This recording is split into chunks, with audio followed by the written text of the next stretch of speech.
facility, outreach, and community level. And members, this is very important because universal health coverage really points out provision of optimal services at health facility, at outreach services, and community level. And also aspires to have all these services are equitably distributed, adequately supported, and for all to enjoy a decent work. Now, universal health coverage strategies enable everyone to access the services that address the most significant causes of disease and death, and ensures that the quality of those services is good enough to improve the health of the people who receive them. And for this case, we are talking about sexual reproductive health and rights. And if you look at the definition of universal health care, the issue of rights becomes very prominent. There should be access, and this access should not be impeded by financial hardship.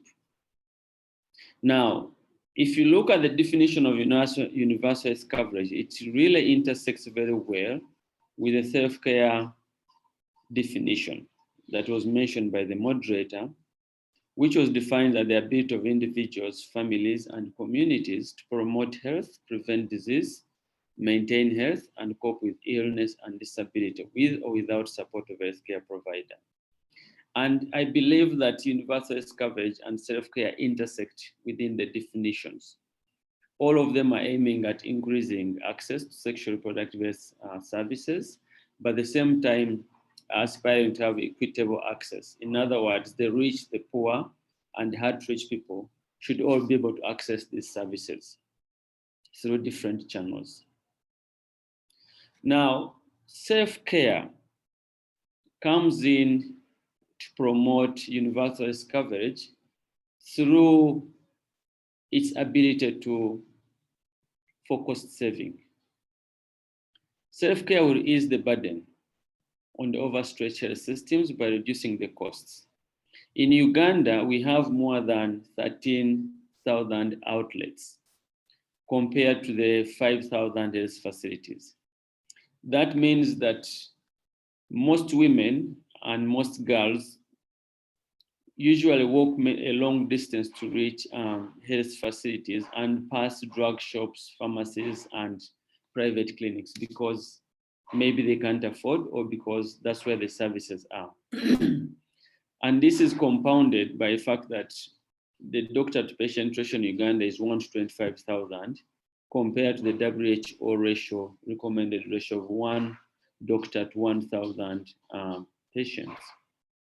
It's even worse when it comes to nurse-to-patient ratio, where it's 1 to 11,000. And our staffing level, according to the most recent data, is at 72%. And health budget allocation is 8.9, way below the recommended allocation. But once we introduce self-care interventions, they will save money for users and the healthcare system. In other words, where there is less money going to implementation of health services from the government, if we promote self-care, we shall reduce the burden on the healthcare system from the public sector perspective and have more people access services within the private sector.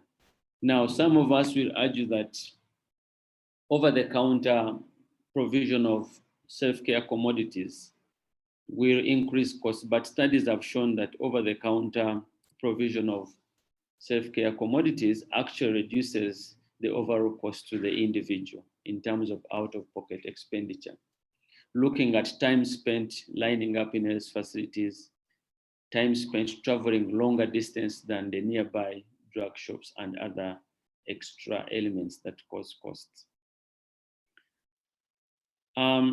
In terms of policy, I would make a policy recommendation on integrating self-care tools into healthcare systems that should be based on the effect on society, not just the healthcare system. And the costs and benefits and financing of self-care need to be considered to determine the equity and efficiency of self-care. And here I'm talking about the policy, and I think one of the participants will talk about the process that we've gone through to develop the self-care guideline on self-care interventions for SRH. And I think we'll talk about the process Uganda has gone through. Right now we have a draft, and I think these are the policy considerations that we could be thinking about as we move forward. Now, self-care interventions must be supported by other health system interventions so that people who are less able to manage their own care are not excluded. Mixed financing, including public subsidy, private sector financing, and director user payment is needed, especially for SRH interventions that require little support for healthcare providers. The other aspect that self-care really does to support universal health coverage is in ensuring that the changing landscape fits with the current coverage in terms of healthcare. We know that the large population of young persons and the rapid evolution of technology is transforming the delivery of healthcare. Self-administered care with the guidance from remote digital consultations will play a key role. And in Uganda here, we know that internet penetration in Uganda is steadily growing and now estimated at 31%. So self-care will help us leverage the digital revolution in order to achieve the universal health coverage goals. But importantly, self-care helps us to really empower individuals, more especially the young girls and women out there, to become active self-managers of their own health. And this really contributes to universal health coverage. However, in terms of policy, when we talk about sexual reproductive health and rights, the word rights becomes very important in terms of policy formulation. Although self-care can improve access for hard-to-reach populations and reduce the burden on overstretched health services, the potential for misuse and possible harms for users must be considered within the policy. And participants, I think now I'm going to really focus so much on what needs to be in the policy as we move forward to increase self-care in advancing universal health care. The benefits, risks, rights, and health concerns will vary by self-care intervention. And here I want to say that if you look at the draft self-care guidelines for Uganda, we have different SRH interventions that require different approaches within the healthcare system, the legal context and characteristics of the user. When appropriate, policy must be put in place. Safeguards should also be put in place. Self-care interventions can contribute to improving rights and health. When information, support, and quality controls are lacking, the reverse may occur. And really, this is important. If we don't put safeguards within the self-care policy framework, the reverse will happen. There will be a lot of misuse. The right to the highest attainable standard of health for the user, the ability to engage in self-care interventions that are available, accessible, acceptable, and of good quality is very key as we move forward with self-care. From the perspective of the duty bearer, usually a state actor who has an obligation to respect, protect, and fulfill human rights. This should form the basis of the laws, policies, and regulations governing self-care interventions for SRHR in Uganda. Active and fully informed participation of individuals in how self-care interventions are rolled out supports other relevant rights, including informed decision-making, privacy, and confidentiality. Non-discrimination is really critical as we formulate the policies that are going to govern self-care in Uganda. And this highlights the challenges faced by people who may be marginalized or face discriminations and stigma when accessing services because of their gender, race, sexual orientation, ethnicity, and ability. But as well, the right to seek, receive, and impart information is central to self-care and universal health coverage. And this relates to how the provision of information is regulated, including where liability falls for inaccurate or false information.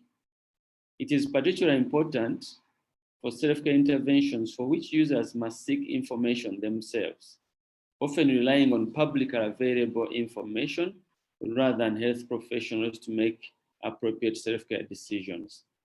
And members, this is important because even in family planning, we've seen that sometimes wrong information is passed on to the public. So within the policy framework, we have to ensure that we find a way of regulating the information that goes out. And this information ultimately is always used for informed decision making. So for self-care intervention, this is shaped by whether government actors, manufacturers of these products, service providers, both private and public, or other facilitative such as decision making, including through provision of information that is accurate, accessible, clear, user-friendly, and non-discriminatory. We have also issues of privacy and confidentiality, which are important for access, use, and results of self-care interventions. Within the formal healthcare system, there's generally some degree of adherence to medical and human rights standards of privacy and confidentiality. However, when self-care interventions are accessed online or in other non-medical settings, such guarantees may require further consideration. And I believe within the framework that we are doing Uganda, we have developed the self-care guidelines, but because of these concerns, we are going to go ahead and implement the guidelines in a district, in a local setting, so to ensure that all these policy concerns are piloted and incorporated into the guidelines. And lastly, I'm an expert on advocacy and accountability, and we need to ensure that we have an accountability mechanism as we roll the self-care interventions for universal health coverage. So thank you so much. That's my contribution as regards self-care, universal health coverage, and sexual and reproductive health rights as we move forward. Thank you so much. Thank you so much, Dr. Mwonge, for starting us off with helping us to really understand what the context of self-care that we are promoting here in the country. Thank you for doing that. In really to just capture just a few key things, you've highlighted the challenges and gaps in the healthcare system that can be addressed by self-care. You've talked about the crisis, the human resources issues that self-care can come in handy to address, the issues of cost reduction in healthcare, the issues of time saving for individuals. And of course, you've talked about the advantages that come with self-care for inclusiveness and access to SRHR services. You've spoken to the importance of consultation, self-administration with guidance and consultation, which is extremely useful, and also the importance of ensuring that information is available to the users.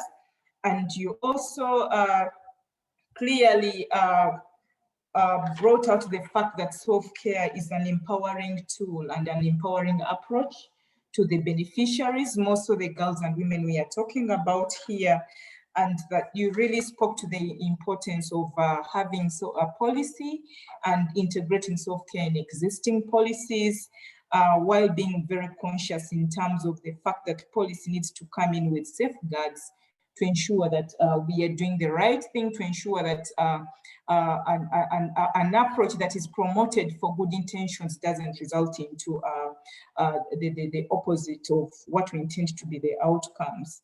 So once again, I would really like to thank you also for emphasizing that self-care promotes the right to health, because people have the right to access health, and it really falls into that the right to health.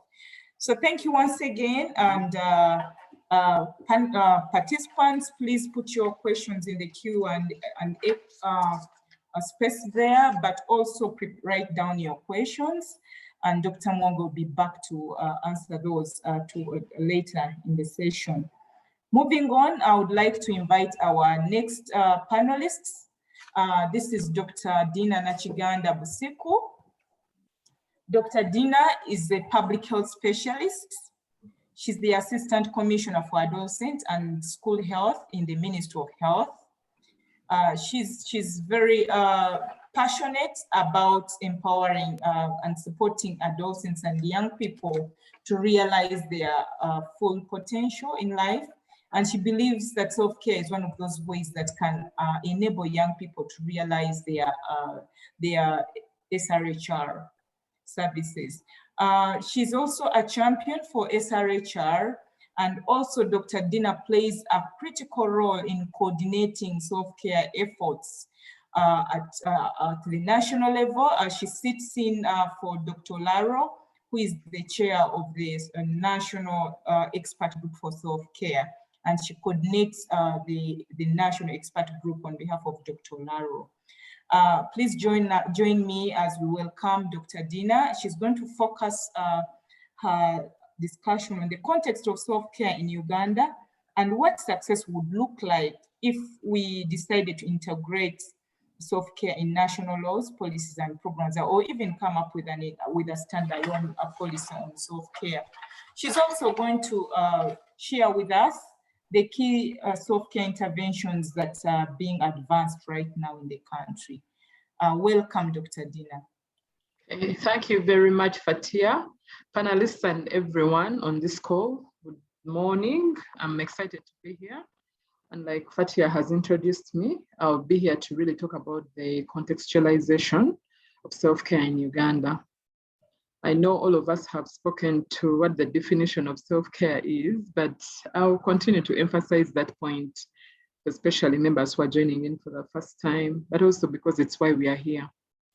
And we've already said that it's one's ability to promote health, to prevent disease, maintain health, and cope with illness and disability, with or without the support of a healthcare provider. I think we'll continuously say this because, I mean, that is what it is, and that is what we are here to understand today. And also saying that self-care is not a new concept in Uganda, and it has been an old age practice where people have really gone ahead to provide care for themselves. And they've also provided information on their well-being, various products or various services with the purpose of maintaining and preserving, but also promoting their health and well-being. We can give so many examples, right from traditional practices, but also to the normal current medicine. People are providing information online, and we are getting services from Rocket Health, for example, especially during the pandemic. But also we've been, supported to get various health practices, washing hands from all these televisions and all that. So this is just an example of these old practices. However, over the years, there's been new products and information, but especially technology and various other interventions that have given self-care a different outlook, with health areas such as reproductive health and rights embracing the concept and practice. For instance, we have been self-testing for pregnancy. Many of us women know this. If you haven't been sure, then you would quickly run to the pharmacy, and you don't have to have a prescription. We know that the self-testing kits are clearly very practical, and you can get to know how your results would read and what they would mean. But that said, we've also seen utilization of self-injectable contraceptives. And in this era, we speak about the Cyanopress, which we commonly use in this country for young people, but also older women. And of course, with the various advantages that we've known from research, and but we also have individual self-testing kits for HIV, among all these other practices, even before the global self-care guidelines were put in place. So this is something that we know and we've been doing, but now we just wanted to put it in context and focus for the country to take up.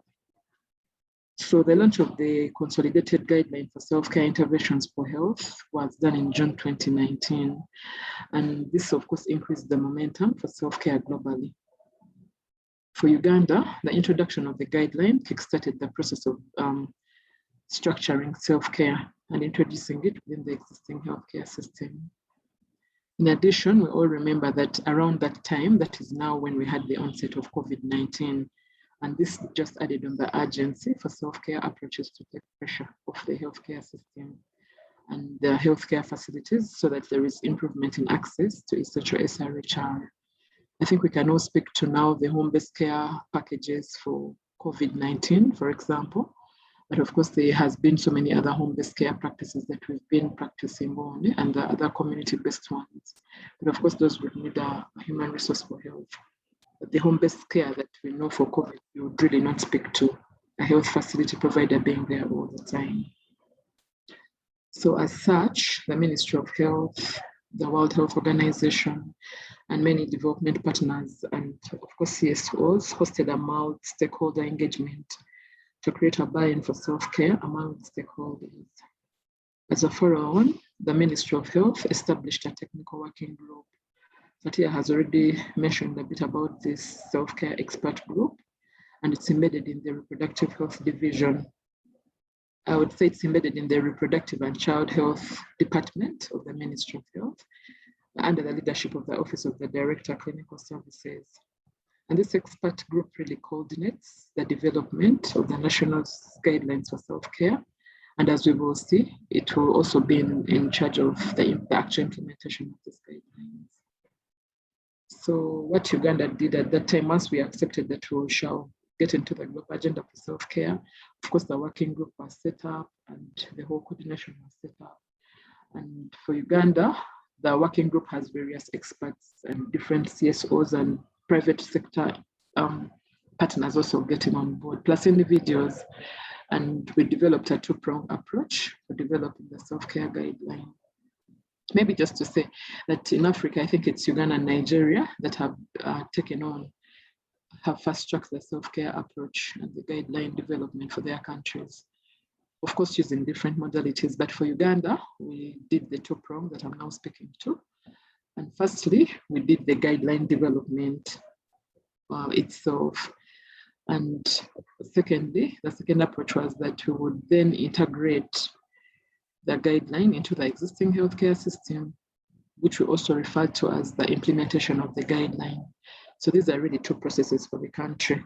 First, the guideline development, of course, reading from other countries and what they've done and what would best fit within our country. But now, secondly, we would want to integrate this guideline into what the current healthcare system is like. And of course, learn from what works and what doesn't work.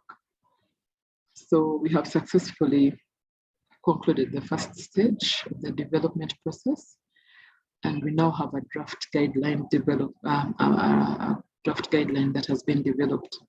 And for those of us who have attended the different working groups we've presented at the MCH cluster, which houses this whole works, but also we are yet to present at the continuity of essential health services pillar and the senior management. And of course, we'll go on being guided by the different working groups. So having developed this draft, we are now currently in the process of implementing the guideline. And this purposes to, for us as the expert group, to optimize the opportunities for self-care uptake within the existing healthcare system, such that the lessons that would be learned can be applied to update the national guideline for self-care interventions for SRHR in the country. Additionally, we hope that this process will facilitate popularization of self-care across communities, but also the different MDAs of the government. So to achieve a seamless integration of self-care within the existing healthcare system, the expert group formulated task forces. We have 6 task forces that we felt were very key in this whole process, and namely they are the quality of care task force, the social behavioral and communication task force, the finance task force, the human resources. I think Dr. Mong already hinted a bit on the human resources that will be needed. And then we also feel that the medicines and supplies task force is also very important. And last but not least is the monitoring and evaluation and learning task force. As we will see, these are all key in the implementation of these guidelines. And the primary responsibility of these are really to develop standard operating procedures, to also develop tools and provide technical guidance for the implementation of this guideline. So we will just speak to one of the task forces that are key and also key to this particular call. The meal task force have already started working out the measurement for self-care. And if we speak about the vision later, you would really see that the meal task force comes in handy, because for us to have a vision, then we have to measure how far we are going towards our vision, but what are the measurement indicators? So this task force has already started working out the measurement for self-care in the country. And about other task forces, for example, the human resources, this one is focusing on the integration of self-care within the training curriculum for health providers. So we know that this would help us to have the young doctors and the young practitioners really understanding what the self-care agenda is right from school, and then when they come out, they can quickly implement into the existing healthcare system. But we also have standalones like the Advocacy task force, which SRHR is really leading, and this collaborates with the ministry departments to identify frameworks in which self-care can be integrated to facilitate its advancement in implementation and practice. So we could speak to all these other task forces, but clearly you see that each of them has clear set objectives and various terms of reference that can really help us to fit into a good national picture of once we have integrated this guideline into all the existing task forces that we have at the Ministry of Health. So I'll now speak to the key self-care interventions for scale-up. And I'll just say that while the WHO had a consolidated guideline for self-care interventions for health that was published in June 2019, for them they enlisted 5 key recommendations with various self-care interventions to be considered for scale-up. Our national guideline for Uganda has highlighted sexual reproductive health, and we've recommended 4 areas that we shall focus on for a start. And maybe just for people who are coming on this call for the first time, of course, at the start, we were wondering how broad we would spread, because we know that the health sector is such a big component, and SRHR is not all we look at in the health sector. There are issues of mental health, for example, issues of NCDs, communicable diseases. But we said that for the national guidance, let us start with a smaller area of focus where we can learn, and then we can see how then we can spread out to the bigger health sector. Also knowing that other self-care interventions are already being done, like I mentioned in the start. So back to the SRHR, we focus to have key 4 areas, and these are the antenatal care area, where we are looking at issues of folic acid provision, issues of urine dipstick analysis, just to mention but a few, but also mentioning the early pregnancy testing that we already mentioned. And then the second area of focus is the family planning area. And for here, we are looking at self-injectable contraceptives. We are looking at provision of condoms, but also combined oral contraceptive pills and cycle beads. As you can hear, these have all been on the market and we've been using them, but without a concrete framework. And for the third area of focus, we shall look at sexually transmitted infections. And here we shall look at HIV self-testing, and we shall look at self-swabbing for HPV, and also syphilis testing. And these are just a few areas that I've mentioned. And for the fourth area, we are looking at post-abortion care, where we shall focus on information, but also post-abortion family planning for reasons that all of us can speak to. So it's worth noting that the WHO released the version 2.1 of the Consolidated Guidelines for Self-Care Interventions for Health in July 2021. And of course, this is an update of the earlier one, and this details additional interventions in the new health areas. So for Uganda, stakeholders agreed to start with contextualizing and unveiling guidance for self-care interventions for sexual reproductive health area as a blueprint, and then the other health areas can really follow thereafter. So I will lastly speak to the vision of success. And of course, in the beginning, like I had already said, we had a process of structuring self-care in the country, but we struggled a bit with articulating what the vision of success should be. However, with the consultations through the self-care expert group, we continued to carve out what the success would look like. Of course, coming from the bigger health areas to just, zeroing down to SRHR. So we continue to carve out the success, and we hope that we can, at the end of the day, integrate self-care within our healthcare system. We also know that self-care interventions, particularly in the area of SRHR, have transformative potential to increase individuals' autonomy in making decisions about their own health, and also strengthening country healthcare systems. And if scaled up, we potentially have a way towards achieving universal health coverage. I think Mwonge has really spoken to this vision. So we are also looking about seeing that we can get into the universal health coverage, clearly knowing that everyone can access care for themselves. And lastly, we therefore hope that with an increasing awareness in self-care, in the self-care concept locally in the communities and everyone with all the stakeholders that we are working with, and also especially community acceptability, especially within the existing healthcare system, and also integrating the self-care interventions with respect to governance.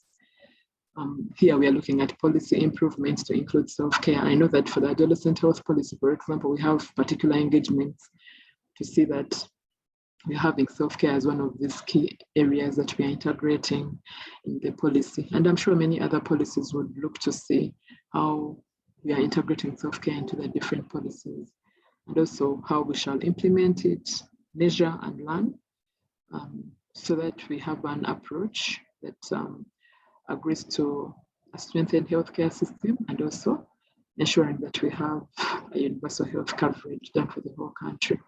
So these are our areas of success that we are envisioning to see. And of course, we cannot forget that we have already a very active measurement task team that has already clearly started carving out which indicators we are looking at. And at the end of this time, what do we hope to see? So we hope that once we have all this together done properly, then our vision of success will surely come out very well. Thank you all for listening in, and I would be happy to answer any questions as they come in. Thank you, Fatia, and over to you. Thank you so much, Dr. Dina, for really putting us and bringing us all into the contextualization of self-care in Uganda. I think that you have really done well, enabling us to understand the context in which we are actually promoting self-care as a nation. And definitely that enables the key stakeholders in this conversation to work out what piece they can support. You have ably helped us to really see that COVID-19 has made it even more urgent. We saw how access to SRHR became a big problem, especially for women and girls. And we are happy that Ministry of Health is taking leadership through the self-care agenda. You have also helped us to really elaborate the examples of self-care approaches that are already being used in the country. Maybe some stakeholders have been using those without necessarily realizing those are typical self-care approaches, and we are happy that you have updated us on those. We are actually grateful that you have brought us to speed on on how as a country we are rolling out self-care, and that Ministry of Health has already advanced into draft guidelines, and also into a pilot implementation of the guidelines. Thank you also for enabling us to understand that at the national level, there are task forces that are taking on the different key areas. And clearly, there is a lot of comprehensive thinking around different areas. I've heard about service delivery, I've heard about curriculum and education, I've heard about research through thinking through the monitoring and evaluation and indicators and baselines, and also the key areas that have been selected as the pilot areas. More so, I think we should be very excited on this in this conversation that the government has selected SRHR as the first area for us to focus on. I think that is very encouraging and useful. And also thank you for bringing to our attention that there are new WHO guidelines that are as recent as July 2021 I'm sure participants will want to look at those as well, but also reassuring us that you really want to see policy improvements, and that we can join hands to ensure that we have those policy advancements and really looking at progressive policy frameworks. Thank you once again, Dr. Dina. Please put down your question and your feedback to Dr. Dina. We'll come back to that. We are moving into our next panelist, who is Dr. Lillian Sekabembe. Dr. Lillian Sekabembe is a public health specialist and development leader. She's currently the Deputy Country Representative at Population Services International. They're very, very passionate and are providing leadership for self-care, for the self-care agenda in the country. She has many years of experience in the health sector at the community and national level, and also in resource-limited and emergency relief settings.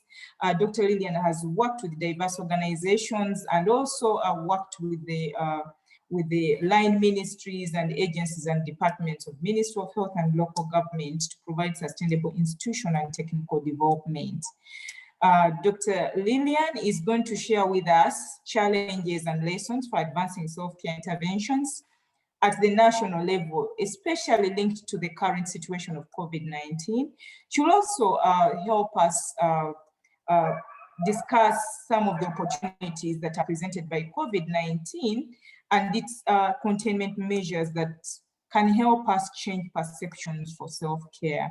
Please join me to invite Dr. Lillian to speak to us.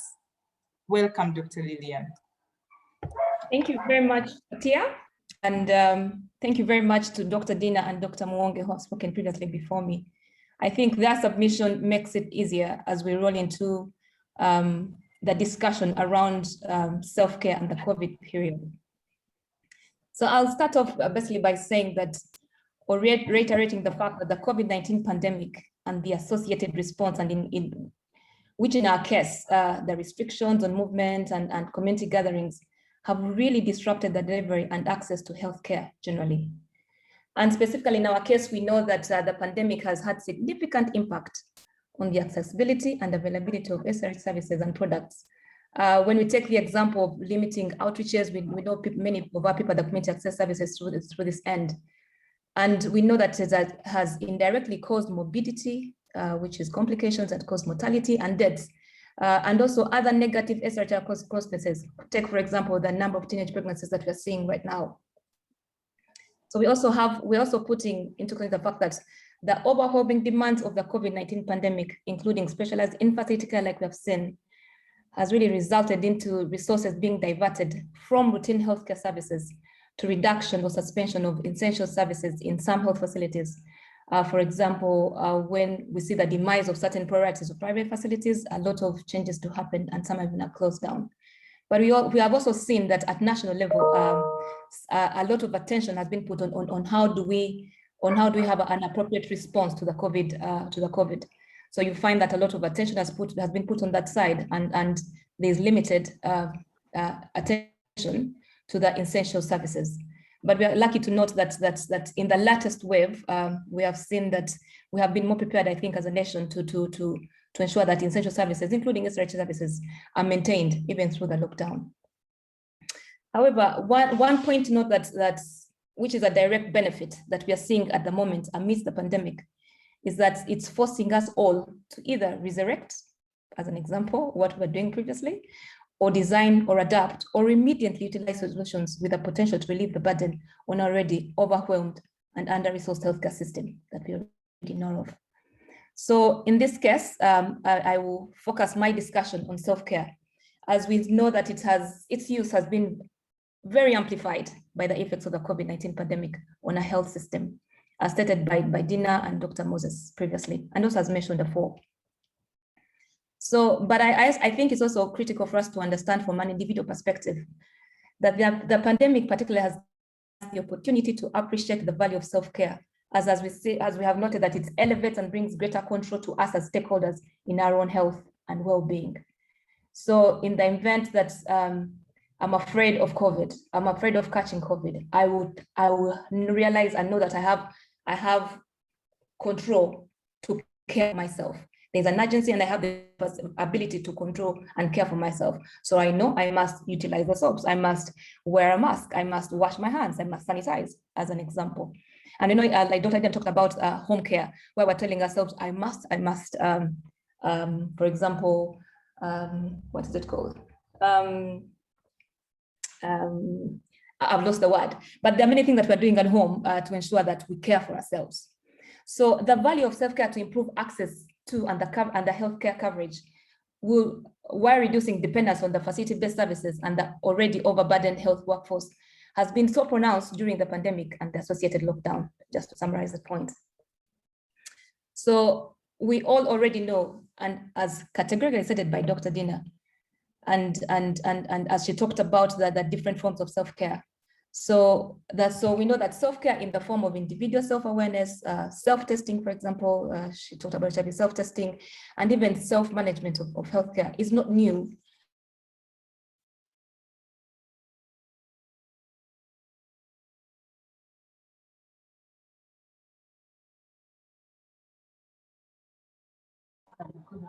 Hello, Dr. Lillian, did we lose you? Hello, Dr. Lillian? Hello?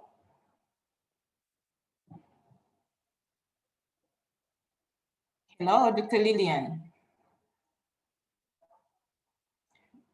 Dear participants, just give us a moment to just check in with Dr. Lillian, what's happening.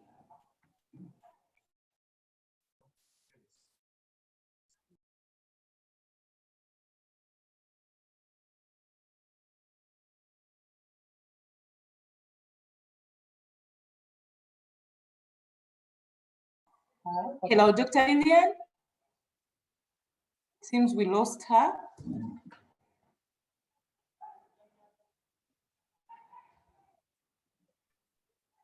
I apologize. I did lose the connection for a while, but I'm back. I hope you can hear me well right now. We can hear you. Yes, we lost you for about a minute or so. Okay, apologies for that. I have no control over internet. My apologies. Okay. So I will, thank you very much, Fatia. So I will just go back and conclude the previous statement where I was talking about that, that in the recent years with self-care evolving, that we are seeing new technologies becoming available and products are becoming available, particularly in the SRHR sphere. And I did mention that an example of self-injection family planning using DMPSC, apologies for making it so scientific, but there's an option of family planning where you can self-inject yourself. There's the self-swab for for a particular virus. And then also there's HIV self-testing, to mention but a few. I did reckon that there was somebody who mentioned in the chat that do we have technology or products that we can use to self-swab for cancer cervix, for example. And I know that discussion will come through as Dr. Dina responds to the different comments. So, but in addition to that, I wanted to speak that in terms of challenges for us as a country, the pandemic hit at a time when we're still in the process of adapting the guidelines, like Dr. Dina mentioned. And at that time, we're in the process of, as we grappled with critical issues and fears, for example, like Dr. Moses alluded to, that the self-care health literacy, which entails enabling individuals to find or to understand and utilize health information to make informed decisions and guide practice. Those are some of the fears that we're looking at, and the fear, and we're asking ourselves, are people literate enough to be able to make informed decisions and guide practice at individual and even household level? Another issue that we grappled with at the time was the potential product stockouts due to interruption in the supply chain, given the restrictions that were going on. And then another issue that posed a challenge to us was that, is the health system ready enough to entrust us as individuals with the information and products utilized with limited interaction with the health provider? And we know that we're all used to this, but are we ready as health workers to let a person at home do what they're supposed to do without even consulting me? Another issue, and I know Professor Makumbi will talk about, is about the integration of data to facilitate continuous monitoring of the product use. And of course, a critical piece that remains was the potential inequities due to facilitators for self-care, such as the digital tools. They're only accessible for certain people in a certain level in the country. So those are just the few that I can mention that were such fears to us as a country before, as we planned to adapt the WHO guidelines at national level. So, but in addition to the natural fact that we have been forced to pair our excitement around self-care with caution, given our concern that self-care can be practiced unsafely. Somebody in the chat did mention, was asking that if we have policies in place that allowed over-the-counter drug collection, so the fear of getting resistance to the antibiotics. But again, we responded to that to say that this unsafety can be managed with policy, knowing that there are certain drug levels that can be allowed over the counter. And in this case, regards SRHR, it will be the oral contraceptive pill specifically that people can receive over the counter, even the HIV self-testing kit that people can receive over the counter. So the regulation remains even at a point of allowing certain medication or products to be received over the counter.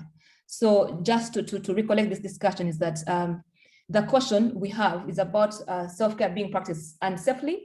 And also another critical thing that we thought about, that we could end up giving our health system a pass on their responsibility or accountability. And another challenge that we're facing is that it is likely to exacerbate inequity in care among the different population segments, or that self-care practices can shift liability onto us as self-care users ourselves. And as such, the government has a pass over the accountability processes. So with all those fears that we had in mind, one thing is for sure though, that the COVID-19 has given us a unique opportunity as a country to advance self-care, making it more consistently available, making it safe, making it effective, affordable, and convenient to those who need it and are able to use it. So as stakeholders, we continue to explore how to do so in a manner that optimizes and delivers on its potential to expand quality health coverage to all, including the young people who have continued to face stigma and cost barriers to accessing SRHR care in relation to their needs. So in addition to contextualizing of the WHO guidelines, as mentioned by Dr. Dina, a number of adaptations facilitated by both the public and private actors, and also us as individuals, have been made during the pandemic to facilitate self-care and ensure that no one is left behind. These, I reckon, should be consolidated as we move forward. And I know that as we complete the process of adapting the guidelines to our local context, these should be consolidated, really. And I think it is just prudent for me to share some of the examples for our consideration that will be included.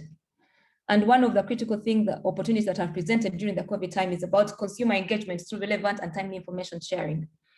And through this time, we have had the opportunity to learn about some of the platforms that our partners have put up for. For example, we know of Sauti Plus that is really responsive to the needs of the young people. And they're using a centralized digital-enabled support infrastructure to bring clients information about the importance of and approaches to accessing and continuing with the SRHR products and services. And through such a platform, they've been able to receive consistent information on WhatsApp and Facebook and also other areas. So I think one critical opportunity that we have had to learn out of COVID is that we have partners who are engaged with consumers constantly by providing relevant information and timely information. So that's one thing that opportunity we have and should be able to advance. The other opportunity that we have seen that comes through, and I think we must be able to advance, is about access to products through alternative distribution models. Previously, we would walk into facilities, we walk into pharmacies, but once the restrictions were instituted, we have, for example, in Kampala specifically, we've seen what Rocket Health does. They do deliver services and products to people at their doorstep. We also have, we've had Fast Pharmacy, for example, in Mulago. Eco Pharmacy, when you have a need and you know what it is, when you call them, they're able to deliver the service, the products to you at your doorstep. But we've also learned over, I don't know if any of us know, I believe many of us know, UNFP, together with different partners, they designed the border, they call it the border, where they were using the border to deliver a product. And one of the products was the condom to people at their doorstep. So through this, by designing alternate distribution models, we're able to address the transport barriers, but also the actual barriers, movement barriers that were put upon us with the restriction with COVID. So, but also through these alternate distribution channels, and also the digitalized, centralized models, people were receiving information and were able to speak to counselors about the different things that we're dealing with. So those are some of the interventions that we should be able to move forward with.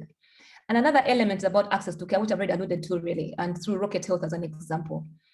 But we also know that isolated partners were able, and this, when I say partners, some of the development partners that are working or implementation partners that are working with the Ministry of Health, we've been able to provide, in some cases, antenatal care online, where a pregnant woman is able to log into a system and speak to a health worker, and they're given information around the pregnancy that they're dealing with. But I also wanted to note that the Ministry of Health has been very keen on including guidance on the multi-month stock for SRHR products, such as the SI that already talked about. And as such, the ministry is being keen on expanding availability of product, yes, through their channels that we know in the health facility, but also as we work with the community. We know I've heard of the community health workers, and so COVID is forcing us as a government also, but also as individuals, to access care out of the traditional health facilities that we're all aware of. So I can conclude by saying that COVID has really amplified the soft care approach and facilitated the deployment of more consumer-centric interventions as we galvanize public and private sector actors to more efficiently deliver SRHR care, services, information products, and also while facilitating us as individuals to be more responsible for our own health. Yeah, that is my conclusion. Fatia, thank you. Over to you. Thank you so much, Dr. Lillian. Thank you very, very much. And just as you ended, you actually summarized the message you're giving us, that from COVID, we can already tell that self-care has a place in ensuring, in improving, in ensuring access to SRHR and other healthcare services.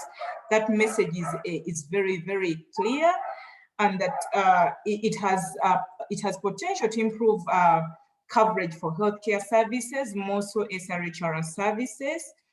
I think you've also made it very clear that self-care gives us an opportunity to be innovative in the way we deliver and ensure access to healthcare, more specifically SRHR services. Indeed, COVID is forcing us to be innovative in the way we promote access to healthcare services, and self-care has a place in enabling us to do that. You have spoken to the importance of regulation, importance of safety, importance of affordability and acceptability and quality. Those are very important messages, and definitely, as Dr. Monge spoke to the elements of policy, I think those are also very, very key to policy and guidelines for self-care in the country.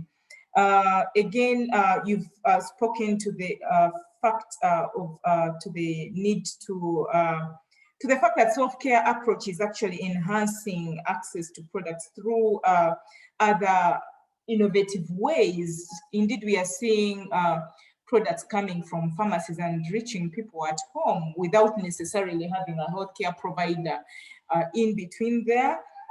And again, finally, you have emphasized how it's ensuring consumer-centric approaches and also galvanizing the collaboration between private and public sector. So thank you so much, Dr. Lillian. And those with questions, Dr. Lillian will be coming back to respond to those. I want to move on to our final speaker, our panelist, Professor Frederick Makumbi. Professor Frederick is a public health expert. He's an associate professor at the School of Public Health.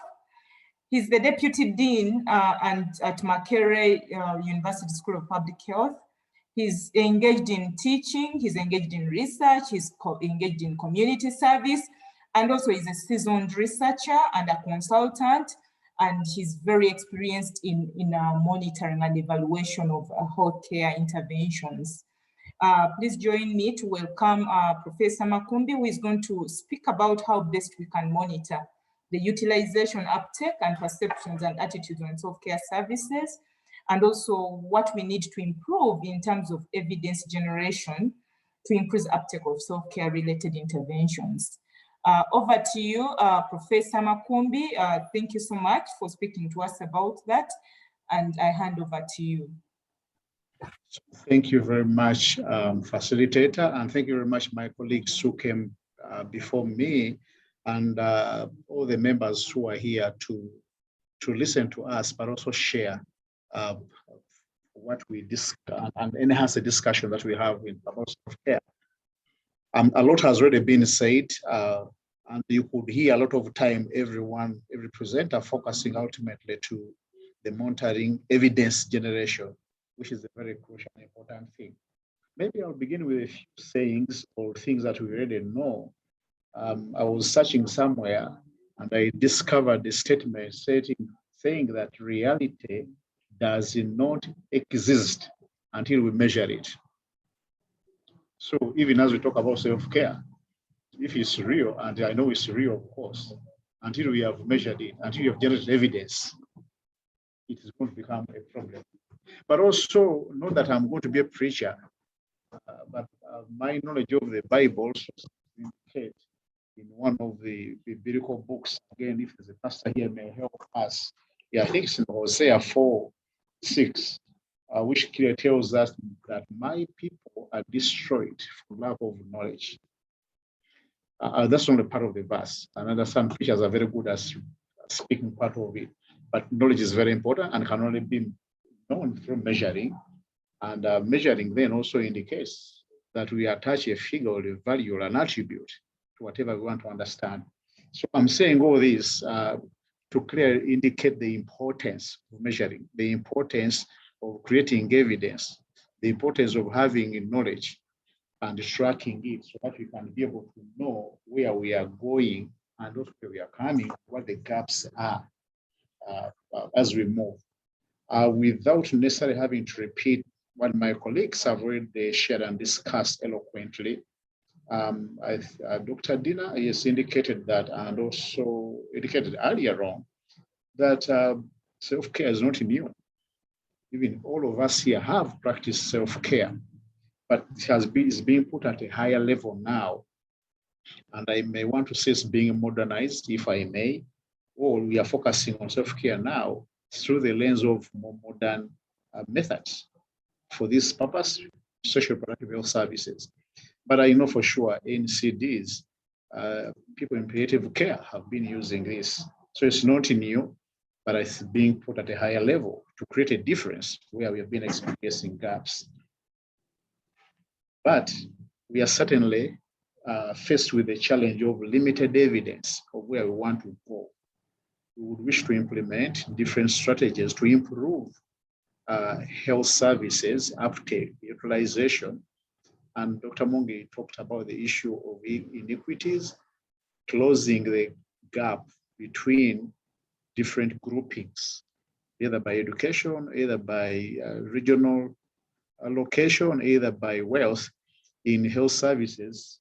But for the sake of today's presentation, closing gaps in family planning, productive health services, those inequities. But how do we do that without evidence? And yes, self-care as being promoted in the modern approach, we hope and expect it will help us close these gaps.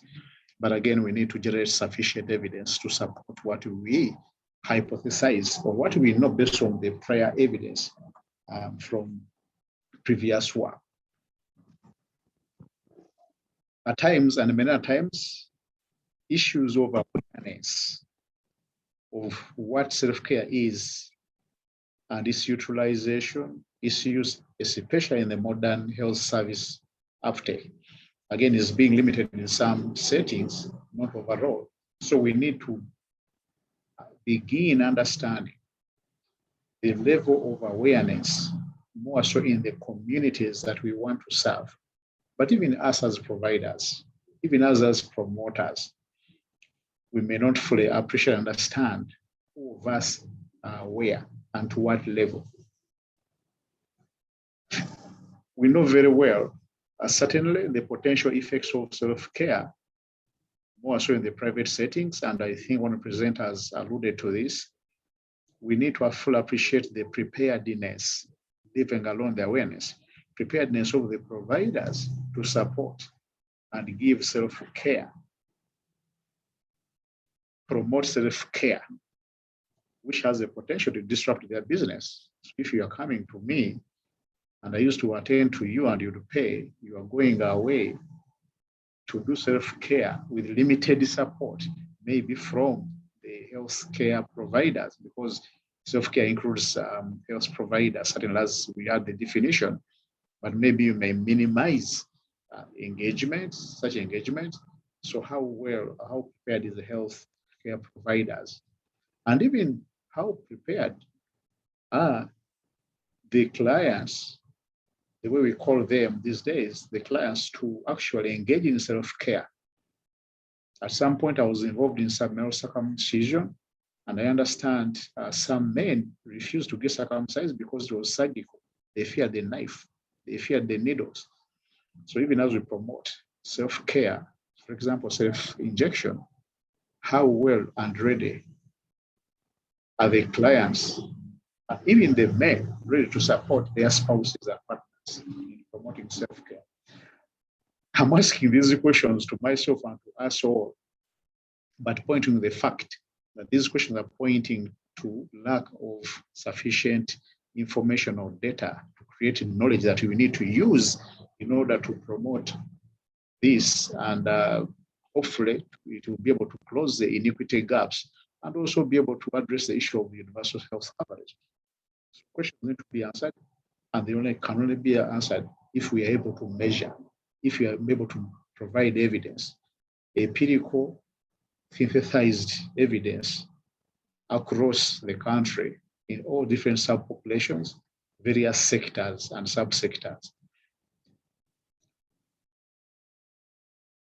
The definition of self-care, so I will not dive into that, has been eloquently presented. The issue of male involvement as being also very important in the area of self-care. I understand men usually support their spouses to seek healthy services, but transport has been one of the biggest challenges. So will self-care help us to minimize these some of these barriers and challenges? And then again, we need to measure and assess. So there is, as Dr. Dina indicated and Dr. Leah, already progress through the self-care team of expert group to start doing some measurements to kind of better understand, and I use the words carefully, better understand self-care, so that then such evidence can be used to further promote and enhance health services, beginning the area of sexual reproductive health. And the focus has initially been family planning, but as consultations go on, more other aspects of sexual reproductive health are being embedded in. So there's a team at SO Public Health, a research for scalable solution, which is a USAID funded project, working with Makerere University and other partners, led by FHI, and also working with various key stakeholders in the country here.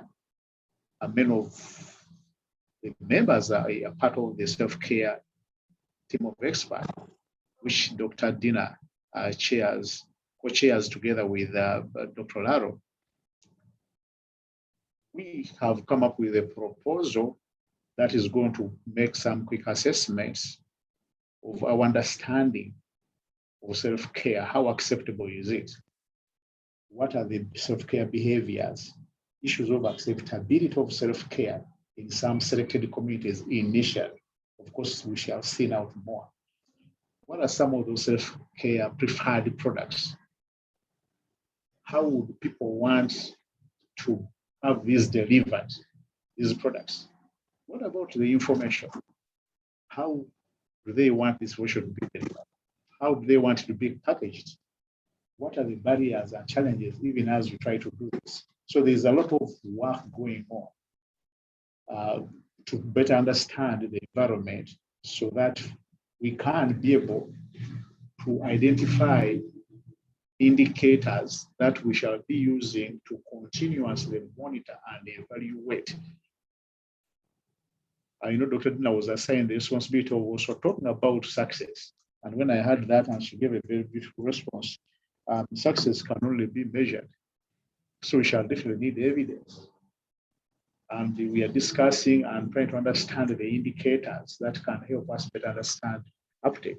We have talked about a few of the issues of awareness, preferences, the barriers, looking at who is coming, who is not coming, female, male, the young and the older, women and men. But also that comes with a challenge. How, even after we have measured, how do we have this reported in a system, in an organized manner, that you can be able to compile and generate evidence and share with policy and program persons and better enhance the service delivered? So these are all challenges, but the BILS team, measure evaluation and learning, the self-care expert group is working collaboratively to better package all of these. And so some work is ongoing. Of course, COVID brings us a challenge. And I hope no journalists misunderstand when I say nice challenge, because I understand when you are doing SWOT, some things are looked at as burdens or challenges, but somebody may put on a different lens and sees them as opportunities. They awaken us to see things we are not seeing before. So COVID is a big pandemic, as we certainly know, but there are also other emergencies, and that may not necessarily be COVID, that we need to learn that if you get lessons from the COVID, then we can be able to promote or do better, certainly, when these challenges come. So that's why I'm calling COVID an opportunity for us to learn more. How can we implement, promote, measure, generate evidence for self-care, so that should other challenges come of the extent of COVID or even worse, we can be able to go around this. So I would like to wind up by also concluding that I strongly believe if we continue working collaboratively as we have done, we shall be able to achieve the success of self-care, which we hope and expect that it will help us to close the gaps, to minimize the inequities, to reach those who have not been reached in the rural areas, even the urban poor, even the younger ones. Of course, some of these issues come with legal challenges, as indicated earlier on by Dr. Mwonge and Dr. Lillian, that we need to take care of. But we can only appreciate all this if we have been able to generate the evidence through measurement. So let us think in terms of also measuring and evaluating, not necessarily by collecting quantitative data, but also qualitative by engaging various providers, but also the clients in the communities that were recipients. And that will help us understand how we can better serve the communities that we yearn to and improve the health and well-being of the people of Uganda, irrespective of age and their social status or where they come from. Thank you very much for availing me time to share some thoughts about self-care in the area of monitoring and evaluation. Thank you. Thank you so much, Professor Makumbi, for bringing out the importance of evidence in validating and relatively new or adapted interventions. And again, it's good that we are already learning that the ministry is already considering that the importance of generating data and the importance of evaluating and assessing important aspects of self-care, such as acceptability and also preferred products and so on. So I think from this conversation, there is reassurance that that side of evidence generation, that evidence of assessing interventions, that side of measuring the interventions, it's reassuring to know that it's being taken care of in the national self-care plans and the agenda. So thank you once again. I'm now going to open up the session for questions and comments. Thank you very much, all our panelists. We have captured the questions that are coming through, and I'm now going to bring these out for the panelists to respond. We have a question from Labila Msoke, and she's saying, for clarity, what is self-care in the SRHR context? I'm having a challenge with digesting the information. This seems to be an overlap of issues. So she really wants that clarification of self-care within the context of SRHR. It was an earlier question. I've had the panelists address that a lot, giving examples, but I think it would be good for the panelists to address that for Labila and others. Number two, there is a question, and that the first question is addressed to any of the panelists. We also have a question from Flavia Chomukama, and her question is, I'm awed by the need to adapt the over-the-counter access, yet I had thought that the system would limit the use of over-the-counter medications, which is causing lots of drug resistance. So that is for you, Dr. Muonge, from Flavia. Then we have the next question coming from Chichoncho Grace. My name is Chichoncho Grace Barbara, and she's saying, universal health coverage is for universal health coverage is for all. However, universal health coverage is for all. However, there is need for other people, especially women and young people, who have always been disrupted and disturbed in accessing sexual reproductive health and rights services in Uganda. Question, what do you think could be the main barriers? Thank you very much. That is from Grace. And Grace's question is to all panelists, to Dr. Muonge. Then we have another question from Labira again. On matters of over-the-counter medication, we must address the push factors, both financial and geographical concerns. I think that is for Dr. Muonge. She wants to know what you think about that observation. Then we have William Sekanyo. With regard to self-care, how have been the rural dwellers, say the ones in Kasanda district, considered? How have we planned for them? I think that is for Dr. Dina. What are the plans for the rural districts in regards to self-care rollout?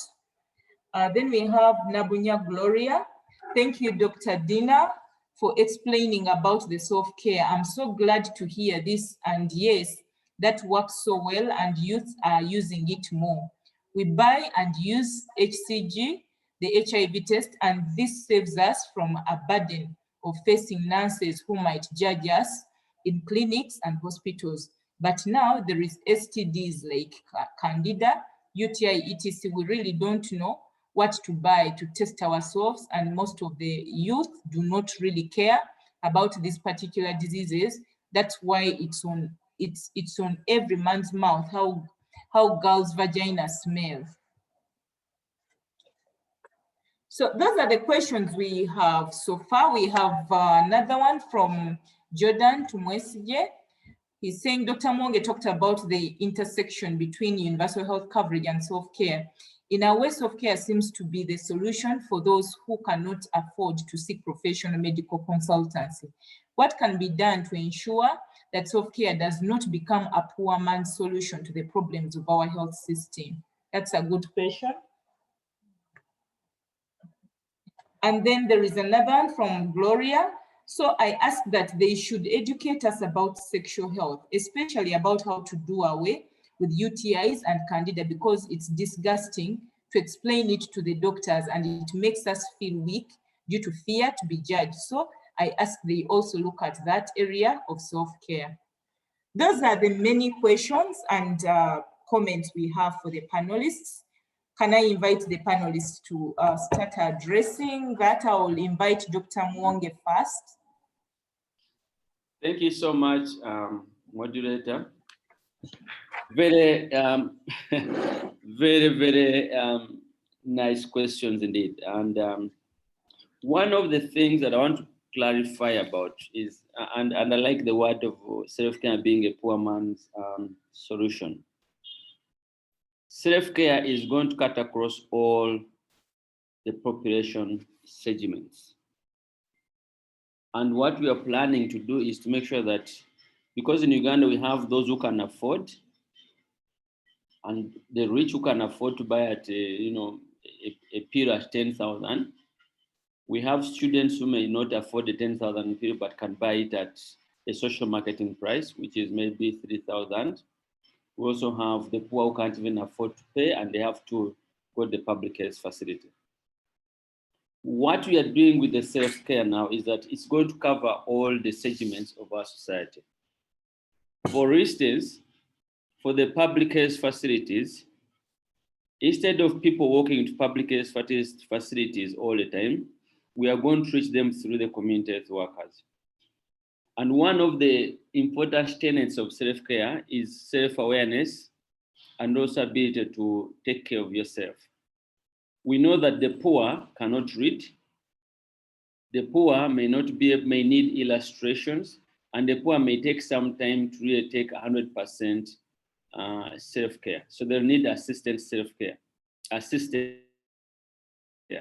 So in here, we shall use the community health workers to teach the communities on self-care and how to do, for instance, self-swabbing, teach them on how, for instance, to do self-injection. So that's going to be done for the poor, and they will be getting supplies from the free public sector supply stream. In other words, we hope that a person who has had self-care awareness, when they go to Mulago Hospital, they will not line up waiting to get contraceptives, but they'll walk straight to the pharmacy and pick the contraceptive of their choice and go home. So they will reduce time of lining up. Now, those who can afford money will go to drug shops to access these products over the counter. And also when you talk about over the counter, also in public facilities, it's over the counter. So here, a poor person will walk to a public facility over the counter and get the products. Here in the hospitals, we call them dispensing units or dispensary or pharmacies in public facilities. But those who can afford will go to the private drug shops and pharmacies. So I wanted to make sure that this self-care is all inclusive of the poor and the rich and the middle income earners. And that's in the spirit of universal health coverage, where we're saying someone should not fail to access service because of financial barriers. Two, that also addresses the geographical, because we are saying that all public facilities, we are going to build a capacity for health workers to be able to implement self-care, and the VHTs and the community health workers. And I think Dr. Dina will talk to this later. So we hope that through the drug shops, through the public sector, through the digital platforms, we should be able to reach all segments of society and all geographical areas. And one thing I want to say is that if you talk of a digital platform, the poor people will not be able to afford MBs, the poor people will not be able to afford smartphones. That is going to cover mainly those who are in the upper classes. And that's why we're saying that with this self-care, community health workers are going to be very vital. Information from radio stations is going to be very vital, radio stations and TVs, where we create awareness. 2, there's the issue of drug resistance. If you look at the guidance that we are developing, the young people, women and men will be able to do self-swabbing. And then once they know their results, then they'll get guidance on the treatment. We don't expect someone to test themselves and they have an STI and they start treating themselves. Once you test yourself and you are negative, you're fine. If you test yourself and you are positive, you seek care because these are antibiotics. So maybe those are the 2 questions I wanted to make a clarification, and I hope I've answered all the questions that have been asked. Thank you. Back to you, Chair. Thank you very much, Dr. Mwonge.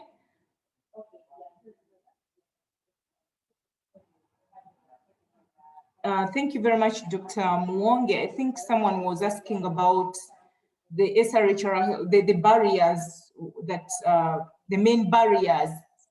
I don't know whether universal health coverage is for all. However, there are other people, especially women and young people, who always have been disrupted and disturbed in accessing SRHR healthcare services. What do you think could be the main barriers? I think in a way you have, for the explanations you've given us some answers to that.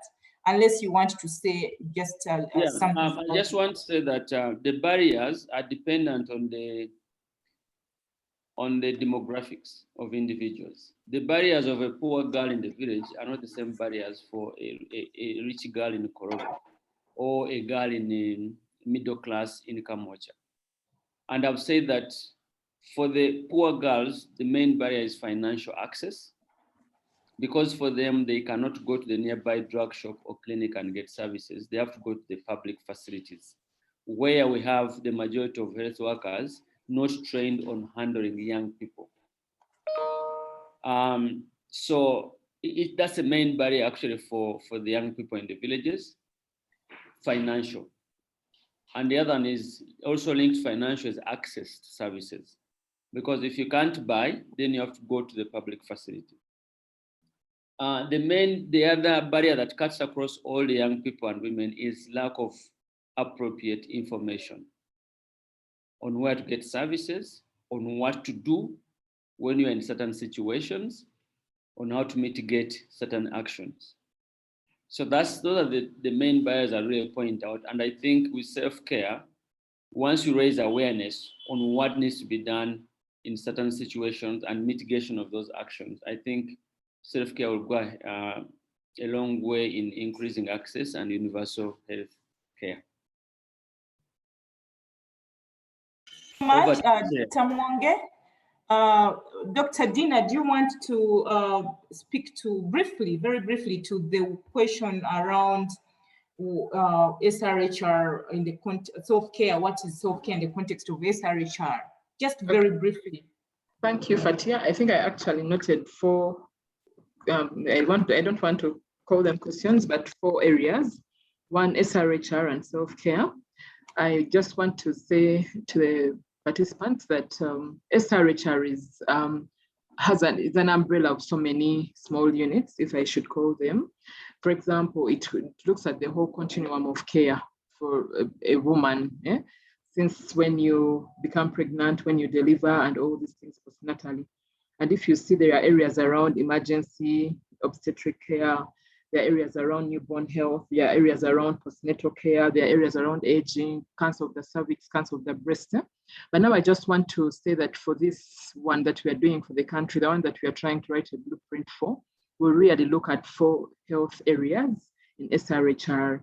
And these are antenatal care, family planning, sexually transmitted infections, and post-abortal care.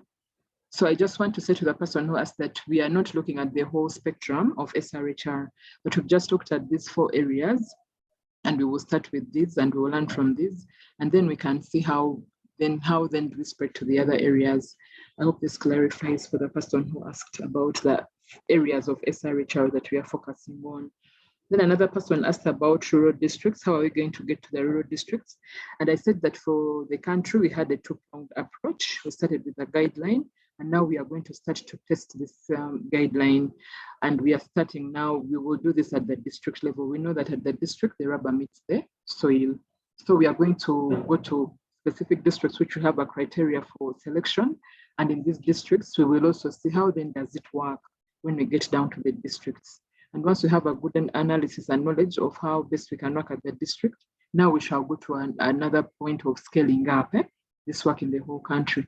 So I'm sure by the next 5 years, probably the whole country will be covered with self-care. Already we know people are doing this, but not documented and not in a particular framework. So yes, we shall come to Kasanda, we shall come to all these areas, but starting, we will just test this implementation plan in a few districts.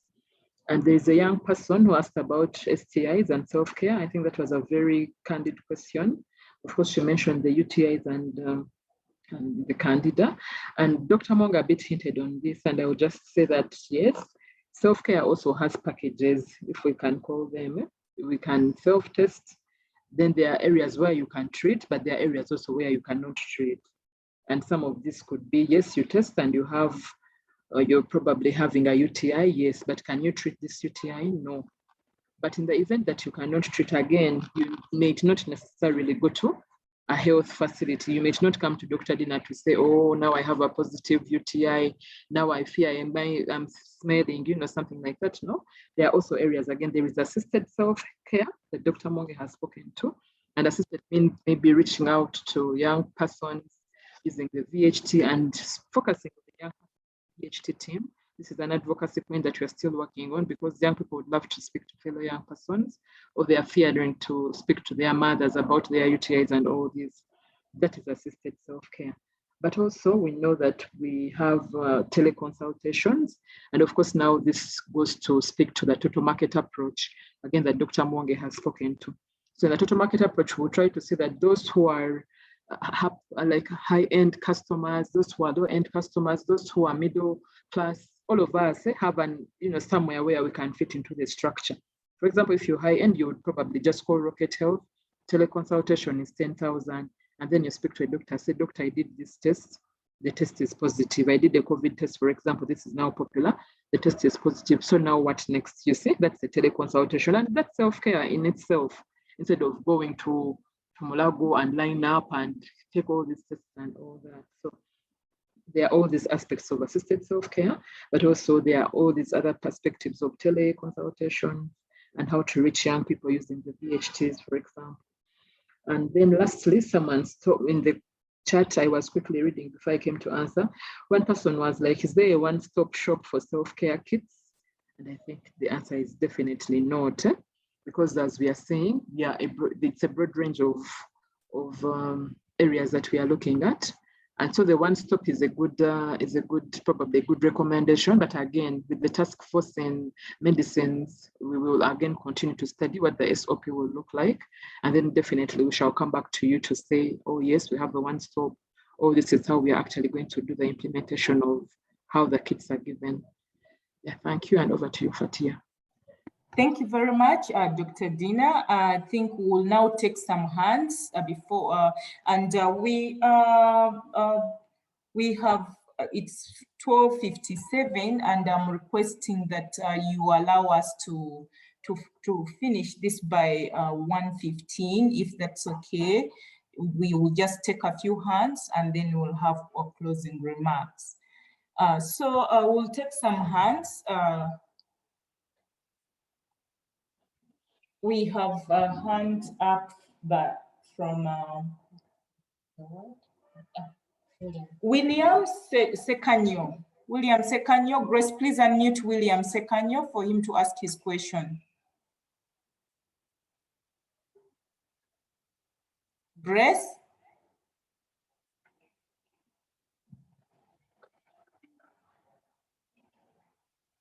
William, please unmute. Please just accept to unmute so that you speak.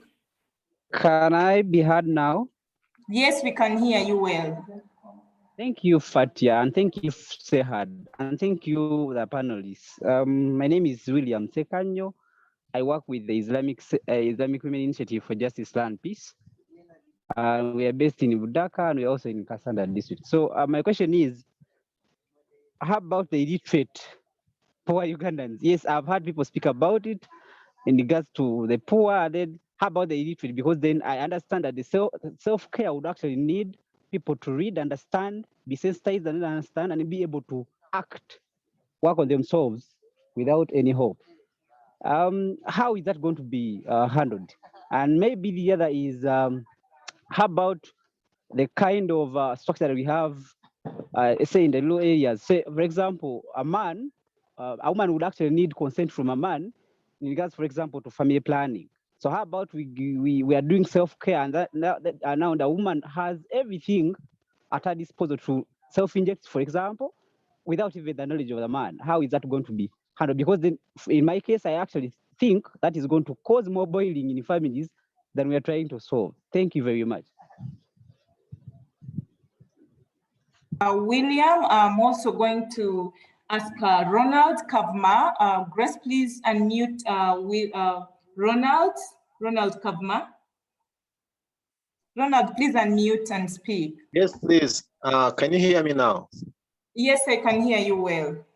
Yes, my name is Ronald Kavma. I work with the Scrum Group, a local NGO based in Bwaise.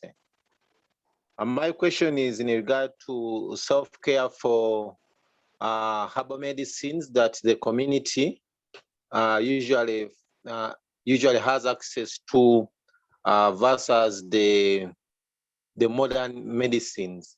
I'll give an example of we are currently implementing a project where we provide post-abortion care services and emergency contraception. And we have so many people that are doing self-care without even knowing it. They consult themselves, their peers, and they use the local herbs like Nanda to terminate pregnancies. Then afterwards they get complications. So by the time they come for post-abortion care, sometimes it is a bit late. We have lost quite a number of mothers who did unsafe abortions. So when we talk of the over-the-counter products like emergency pills and maybe misoprostol or mife, don't we see the possibilities of drug abuse in regard to those aspects? Thank you. Thank you so much, Ronald. Can we have Augustine Richard Kaketo? Your hand was up. Is it still up, Augustine? Yes, Grace, please. Thank you very much. Ahead. Thank you very much for this opportunity. Actually, my question has been hinted on by the previous person asking. Would access to mifepristone and misoprostol fall diametrically within self-care and the risks involved in denying a prescription before those are issued? Thank you.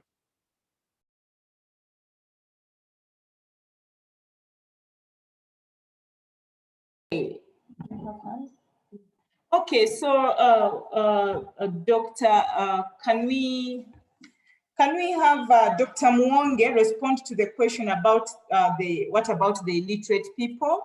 Then can we have Dr. Lillian respond to the question on consent issues, wives from husbands?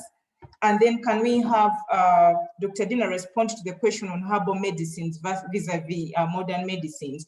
And then could we have Professor Makumbi respond to the question of Augustine, the last one, the words we are very, very medical, but I'm sure you picked that up. So let's just give you a chance to respond to those for now. Yeah, thank you so much.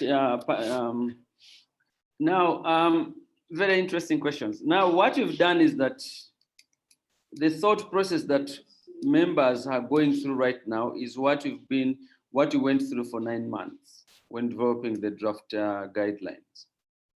And what we realize that there's going to be what we call a progression to self-care. because we know there are people who cannot read, and they need, and these are experiences we learned from the self-injection project, and also the experiences we learned from Makerere University when they were doing self-sampling, or what we call self-subbing. So most, and even HIV self-testing. You realize that there are people who need first be taught how to do the procedure or how to take the injection. And after they've been taught, and then they're shown through illustrations because they can't read. And that's why within the guidance, we are going to have a lot of approaches. If someone is illiterate, we use illustrations. And actually that illustration will be physical, where someone comes and shows how it is done. And then the person first practices for the first 3 or 4 times, and then they progress to self-care. So the illiterate are really catered for. Those who can read, those who can't read, up to those who can read. And even there are those who can read, but they still need to first take the first illustration. So that has been taken care of, and I think it's the page number 15 of the guideline. And maybe Dr. Dina, maybe we should share the guideline, the self-care guideline, so everyone understand that we've thought through this of people who can't read illiterate. They need to go through a certain number of phases to be able to reach a level where you say, okay, now you can do self-care on your own. Then I think that's it. Even in terms of risks involved, still comes to the same thing. We are saying that the first stage of self-care is self-awareness. And self-awareness is knowing the medicines, knowing the side effects, knowing when to take it, knowing everything about what you're going to do within self-care, within that particular intervention. But allow other members, Lillian and Dr. Dina, to add on. Thank you. Over to you, Chair. Thank you so much, Dr. Mwonge. Lillian, please come in with the question around consent, and in case you want to add to any of the responses so far. Thank you very much, Fatia. And I want to conclude on Dr. Mwonge's submission that I thought it offered the required information for the question, the person who asked the question from my end. So I won't be adding anything to that. So the question that you posed to me, Fatia, that you reckon that I should be responding to is about consent and when it comes to self-care. The definition of self-care, as previously mentioned, is talking about an individual, a family, and a community. All those aspects are mentioned in the definition of self-care. And we work in the recognition that that self-care, and in this case, SRHR, is nested within, for us as a country, within the social cultural context, where we know that there's the issues of power and control of uptake of these respective interventions. And we know that it could easily tip into or spiral into GBV. And we know, which is gender-based violence, depending on if, for example, if I take an HIV test, if it's positive and I have to tell my partner, what do I do about this? And in the other sense, if I determine to take an NFP method, the issues of consent, I think about HIV self-testing, or whether it's the self-swab and I have whether I have an STD or an STI, are really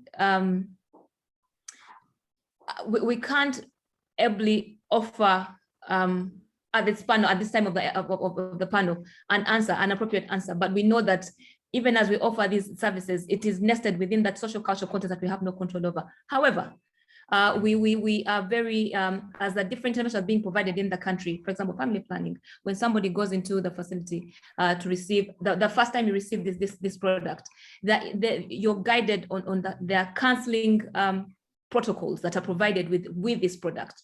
Whether it's HIV something, this is what you should do.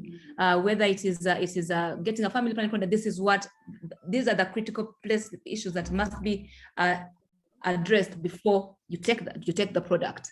So that is the easiest way to go about these issues when it's about caring for oneself or caring for the family, when it comes to issues of family planning, which I can speak to. But we are that we're working within a very social cultural context.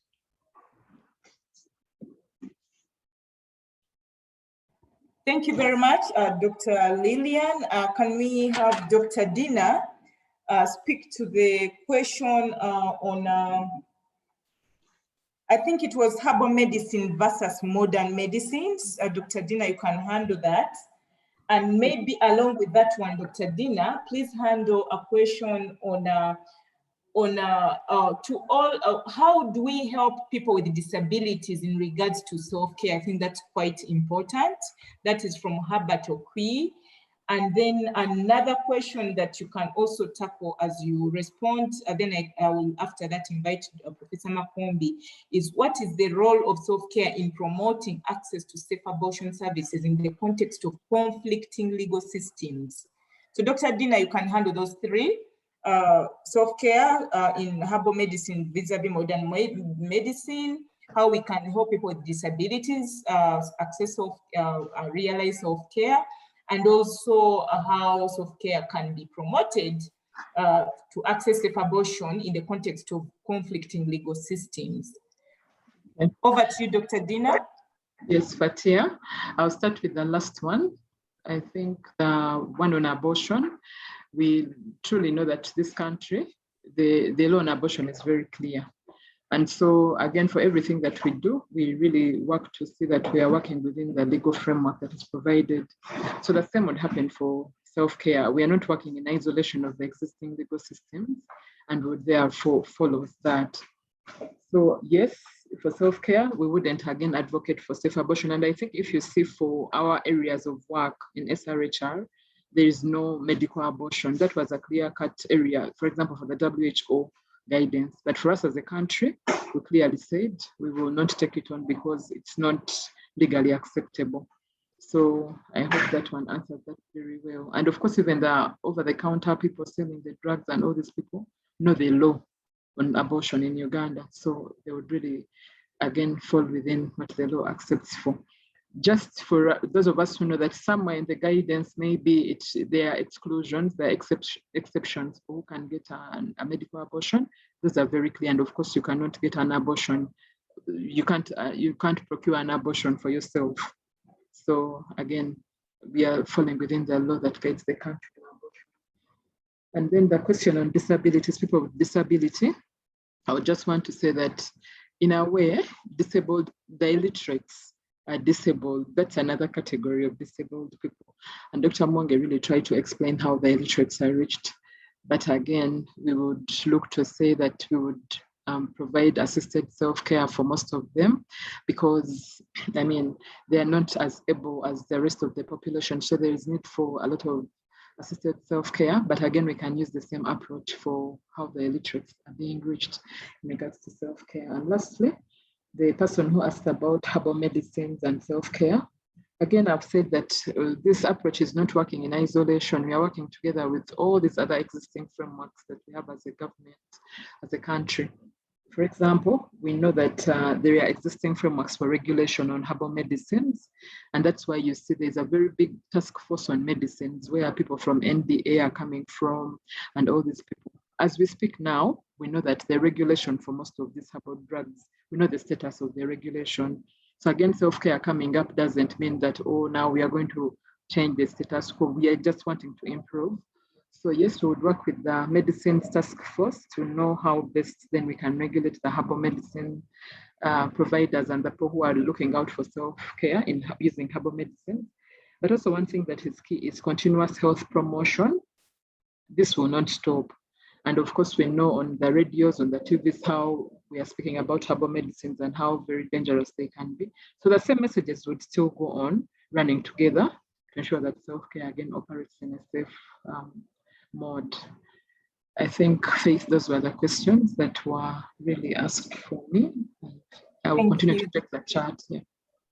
Thank you so much, Dr. Dina. Finally, we have Professor Makombi. Please attempt to answer this one from Augustine. Would be right to learn from that access to mifepristone and misoprostol would fit within self-care services. Professor Makombi, you can comment on that one, and also take a second to say your parting shots. Yeah, so thank you very much. I will certainly, I may not be fully qualified certainly to address that, but Dr. Dina eloquently, I think, addressed the issue when you brought up the abortion care that we need to work within the legal framework. And as she indicated, the area of abortion is not part of what is going to be promoted for self-care. And I don't know, Dr. Dina, whether you want to expound on it, given the last piece of the question, to link it with the with abortion care. Then I can give my parting remarks. Okay, so I thought these were related in a sense. Thank you. Okay, yeah, sure. So we've said that the area of medical abortion is not something that we are considering in this whole self-care agenda for the country. But how, again, it's related to post-abortion care, and for all the people on this call know that if someone procured an abortion by, like someone mentioned, the hub called the Nanga, many people procure abortions for themselves, and this is not beginning now in this area of self-care. So if someone chooses, of course, it's illegal, and they choose to procure abortion, then as the healthcare system, again, if they come to us, we will not leave you to bleed to death. Now that's the area now of post-abortion care where the healthcare system comes in to say, well, what happened, take history and all these things, you're aborting. And of course, all these scans would be done, and then a D&C would be done to ensure that we will completely remove products. So these two are really different. Starting an abortion for yourself and also coming to the healthcare system to do a post-abortion care, which could be, detailing what I have said, but also it could be you've come because you aborted last year, or no, not last year, maybe last week, and now you're septic, so you come to the healthcare system and you say, oh, I'm bleeding and I'm smelling. So the healthcare provider then would assess you and give you the required treatment, and also suggest for you post-abortion family planning. So that's how these two areas link, but not saying that medical abortions is something, it's an intervention area that the self-care program in the country is running with. I hope that's helpful. Thank you so much, Dr. Dina. Just say your parting shots before Professor. Okay, thank you. Thank you, Sehad, for inviting us to this call. I think self-care is needed now much more than ever before, and especially for special groups like the young people, the disabled. So we need to work together to ensure that we bring this concept out very nicely to reach everyone in the country and to ensure it succeeds very well and reaches all the districts in the country. Thank you. Thank you, Dr. Dina. And Professor Makumbi, please say your final remarks. So thank you so much for inviting us and having this discussion. Quickly, we all should remain knowing that self-care is part of the healthcare system, and we should endeavor not to run away, more especially when we get significant challenges that require a need of more qualified health workers. So self-care, part of the healthcare system. Thank you. Thank you so much, Professor. Let's have Dr. Lillian.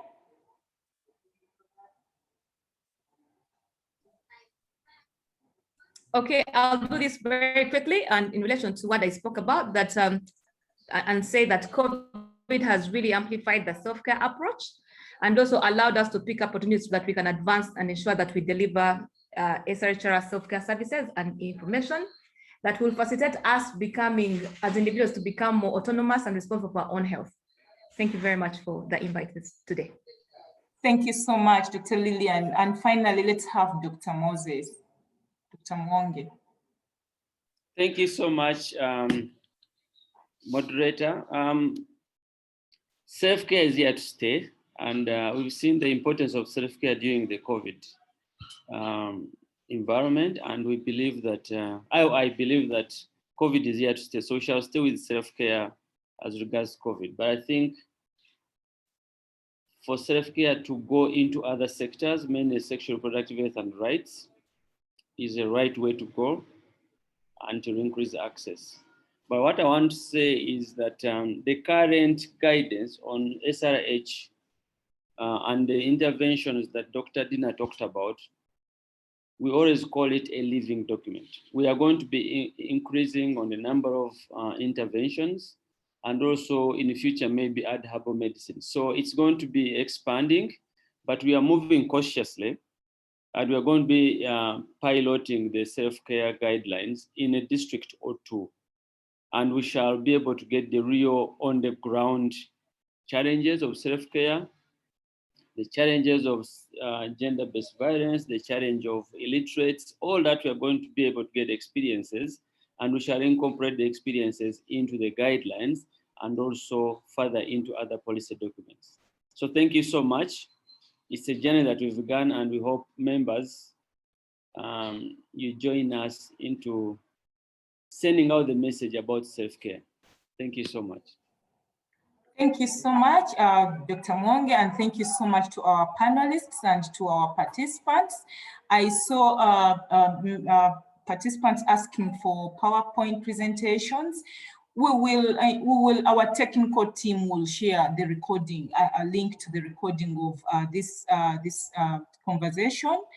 And also I see Dr. Dina has promised that the Secretariat will share the guideline. Once we get that from the ministry, we'll ensure that you all have that. And I would really like to appreciate the panelists, the participants, our technical team, and of course the collaboration between for this conversation to happen. Once again, I would like to appreciate the Self-Care Trailblazer Group and also PSI for supporting this initiative, and the Ministry of Health and the WHO for the collaboration and partnership, and all of you for the interest and the work you're doing around self-care. Finally, I would like to invite Doreen Kamsime from Reproductive Health Uganda. Reproductive Health Uganda is also within this collaboration of ensuring and promoting the institutionalization of self-care. And at this point, I would like to invite her to give us closing remarks. Doreen? Yes, thank you so much, moderator, and the team for giving me this opportunity. I am Doreen Kansime, and I'm the Advocacy Coordinator at Reproductive Health Uganda. First and foremost, I would like to appreciate our panelists, Dr. Moses, Dr. Dina, Dr. Lydian, and Professor Frederick. You've really done a very good job to unpack this self-care package, if I may say. And I think it was really, really interactive. And I would also like to appreciate the participants that have really stayed on. I was very keen listening in, and I think the questions were really good from participants, indicating that we really followed from the start to the end. I would also like to appreciate in a special way SRHR for putting this together, and also for keeping the candle burning following the International Self-Care Day. And for me, this is really timely that, it's the time that you're talking about self-care. And Dr. Moses Mwonge put it, nicely, this is timely for us. The COVID-19 pandemic really proved to us that, anything can happen at any time. We've been really in 2 lockdowns, and young people, women, and, everyone could not access these sexual reproductive health services. But, at some point, we also noted high rates of teenage pregnancies because women and girls could not access some of these services to prevent the unwanted or unintended pregnancies. So for me, this is the way to go. And I think on behalf of the Reproductive Health Uganda, as a member of this Self-Care Trailblazer Group, we are really, really inspired, and we really pledge our support to this, and also to appreciate Ministry of Health for the job well done. I think the guideline for us has really been a win, and it is a document that I will hang on as a reference document to, help us spearhead or work with, especially as we reach out to the women and girls at the community level. And I was also excited to hear that Ministry of Health is also planning to roll out the implementation plan for the guideline. And I think, as I noted, as we all noted, the participants, this document needs to be disseminated widely. And also, as Dr. Moses mentioned, that there's plan to pilot this in 1 or 2 districts. I think the communities need to know about this, and also, especially the young people, I was also excited to hear about, things like the teleconsultations. Young people have moved on, they just want to sit and, use their smartphones and, see where they can access some of these services. So without really wasting a lot of time, I must appreciate everyone for, the job well done. And I think this is a very good initiative to make sure that women and girls really access sexual and reproductive health rights and services and information to, to address some of the SRHR challenges that affect them. So I will take this opportunity to, I wouldn't really want to say close, because for me, this is an engagement that is ongoing, and I'm very sure we'll have many more of these discussions. So I will appreciate everyone for joining in, and I will take the honor to close this meeting for now, and I wish you a very nice lunch. Thank you so much, Sehad, for putting this together, and a very good afternoon. Over to you, moderator. Thank you so much. Thank you so much, Doreen, and thank you very much, everyone from the Center for Health, Human Rights and Development, SEHAD. We appreciate, we are available to engage more in this discussion. We are available to work together and collaborate. So we really look forward to further engagements on self-care and SRHR. We thank you so much for dedicating the time. We thank you for the learning that we have all benefited from today. We thank you, our panelists, for preparing and allowing to share knowledge and experiences with us. I also wish you a good rest of the day and a good lunch. Good afternoon.